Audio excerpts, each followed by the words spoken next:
Magandang araw po sa inyong lahat, lalo na sa ating mga pinuno, kawal at kawani ng Hukbong Katihan ng Pilipinas. Ako po si Father Dion ng Post-Catholic Chaplain ng Headquarters and Headquarters Support Group Philippine Army.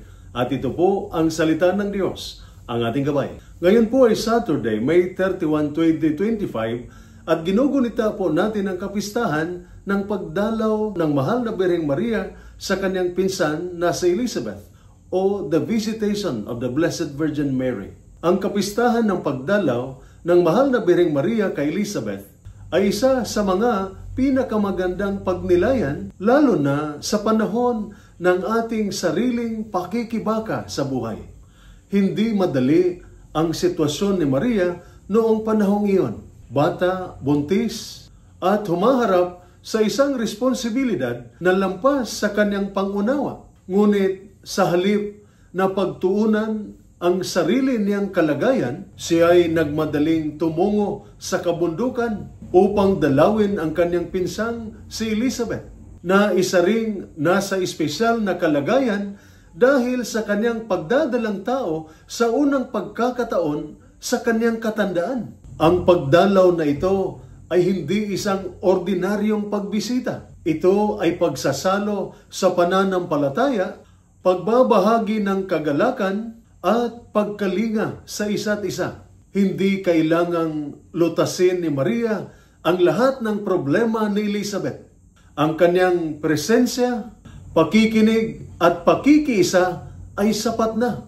Sa simpleng sandaling iyon, ang dalawang babae ay naging lakas sa isa't isa. Nagbabahaginan ng kabutihan ng Diyos at nagpapatibay ng pananampalataya.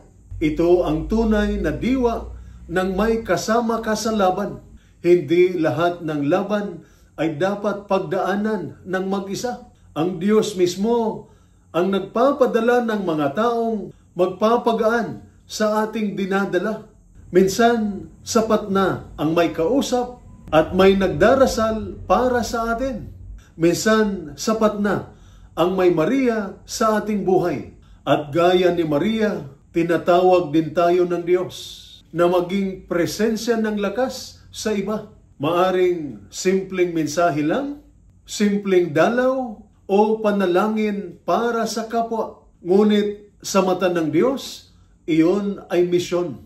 Kaya sino ang mga taong pinadadala ng Diyos sa iyong buhay para maging lakas mo? At kanino ka tinatawag ngayon upang maging Maria, upang makinig, makiisa, at magbigay lakas? Ito po ang salita ng Diyos, ang ating gabay. Manalangin tayo. Panginoon, salamat sa mga taong tahimik, ngunit tapat na sumusuporta sa akin.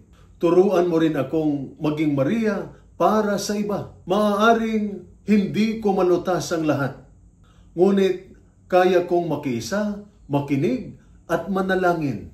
Amen.